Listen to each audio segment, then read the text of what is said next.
2장 부당한 비난에 대처하는 법. 매의 눈을 가진 스매들리 버틀러 소장을 인터뷰한 적이 있다. 지옥의 악마라고 불린 버틀러를 기억하는가? 미국 해병대 지휘관 중에서 가장 화려하고 허세가 심했던 사람 말이다. 그는 어렸을 때 인기인이 되고 싶어 안달했으며 사람들에게 좋은 인상을 주고 싶어 했다. 그 시절에는 사소한 비판만 들어도 속이 상하고 마음이 아팠다고 한다. 하지만 해병대에서 30년을 지내다 보니 배짱이 두둑해졌다. 저는 비난과 모욕을 받았습니다. 똥개, 독사, 스컹크라는 말도 들었지요. 상관들의 욕설은 당연했습니다. 영어로 할 수 있는 욕은 전부 들은 것 같아요. 기분 상하지 않았느냐고요? 전혀요. 저는 누군가 제 욕을 할 때 그쪽으로 고개를 돌리지 않습니다. 매에는 버틀러가 비판에 둔감한 사람일 수도 있다.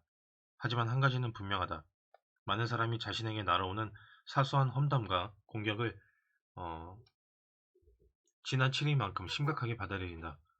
오래전 뉴욕신문 선혜 기자가 내 수업의 공개 강연에 다녀간 후 기사를 통해 나와 내 일을 풍자했던 적이 있다.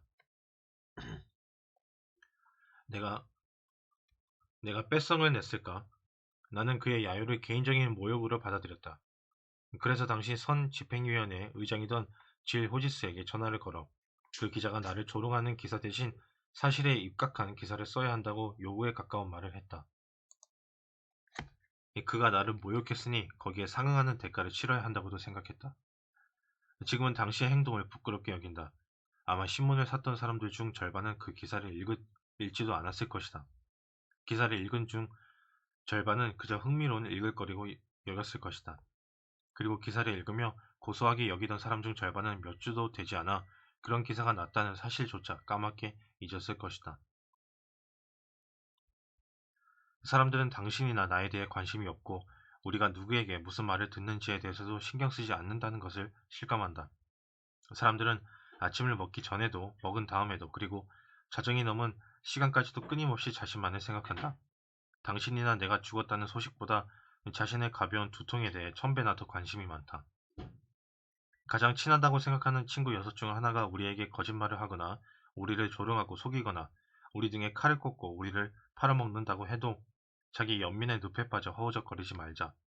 대신 이것이 예수가 실제로 당한 일임을 기억하자. 예수의 가장 친한 친구 12 중 하나가 요즘 시세라면 $19에 불과한 뇌물을 받고 그를 배신했다. 다른 한 명은 예수가 어려움에 빠지는 순간 자신은 그를 모른다고 부인했다. 그것도 3번씩이나. 심지어 맹세까지 했다. 이런 일이 예수에게 일어났다. 그렇다면 당신과 내가 이보다 나은 상황을 기대할 만한 근거라도 있는가? 사람들이 사람들이 부당하게 비판하는 것을 막을 수는 없지만 나는 나는 그보다 훨씬 중요한 일을 할 수 있다는 사실을 이미 깨달았다. 중요한 일이란 부당한 비판 때문에 마음 상할 것인가 아닌가를 결정하는 것이다. 모든 비판을 무시하라는 이야기가 아니다. 부당한 비판을 무시해도 좋다는 뜻이다. 한 번은 엘리너 루즈벨트에게 부당한 비판을 어떻게 대처하는지 물었다. 그녀가 그런 일을 많이 겪었다는 것은 알라신도 아는 사실이다. 그녀는 아마도 백악관에 살았던 영부인들 중에서 열성적인 지지자와 끔찍한 적을 가장 많이 두었던 사람일 것이다. 그녀는 어릴 때 병적으로 수줍음이 많았고 사람들이 자기에게 뭐라고 할지 몰라 두려워했다고 했다. 하루는 비판이 너무도 두려웠던 나머지 자신의 고모인 시어도어 루즈벨트의 누이에게 조언을 구했다. 바이 고모, 저는 이러저러한 일을 하고 싶은데요. 사람들이 저를 비난할까봐 무서워요. 루즈벨트의 누이는 그녀의 눈을 들여다보며 이렇게 말했다. 마음속으로 네가 옳다는 생각이 든다면 사람들의 말은 신경 쓰지 마라. 나중에 대통령의 영부인이 된 후 엘리너 루즈벨트는 이 조언을 금과 옥조로 삼았다고 한다. 그녀는 모든 비판을 피할 수 있는 유일한 방법이 있다면 드레스덴에서 만든 도자기처럼 선반 위에 가만히 있는 것뿐이라고 말했다. 옳다고 생각하는 일을 행해야 합니다. 어차피 비판은 피할 수 없으니까요. 어떤 일을 하건 하지 않건 당신은 비판을 받게 될 겁니다. 이것이 엘리너 루즈벨트의 충고였다. 고 매스 브러시가 월스트리트 30번지의 아메리칸 인터내셔널 코퍼레이션의 사장이었을 때 나는 그에게 사람들의 비판에 민감하게 반응한 적이 있느냐고 물었다. 그는 이렇게 대답했다. 그럼요. 젊었을 때는 대단히 예민하게 반응했습니다. 그때는 모든 직원이 저를 완벽한 사람으로 생각해 주길 바랐습니다. 그러지 않을까봐 걱정을 많이 했죠. 누군가가 저를 반대하는 목소리를 내면 그를 기쁘게 해주려고 애썼습니다. 하지만 그와 관계를 개선하느라 다른 문제가 생기면 다른 사람이 또 화를 내기 일쑤였습니다. 그러면 또 그 사람하고도 문제를 해결하려 합니다. 그렇게 벌떼처럼 많은 사람을 자극하게 됩니다. 결국은 개인적인 비판을 피하고자 다른 사람의 다친 마음을 어루만지려고 노력하면 할수록 더 많은 적이 생긴다는 사실을 깨닫게 되었습니다. 그래서 저는 스스로 다짐했습니다. 이 뛰어난 사람들은 비판을 받을 수밖에 없다. 그러니 비판에 익숙해지자. 이와 같은 마음가짐은 커다란 도움이 되었습니다. 이후 저는 최선을 다한 다음 우산을 집어들고 비판이라는 빗줄기에 몸을 젖지 않도록 하기로 했습니다.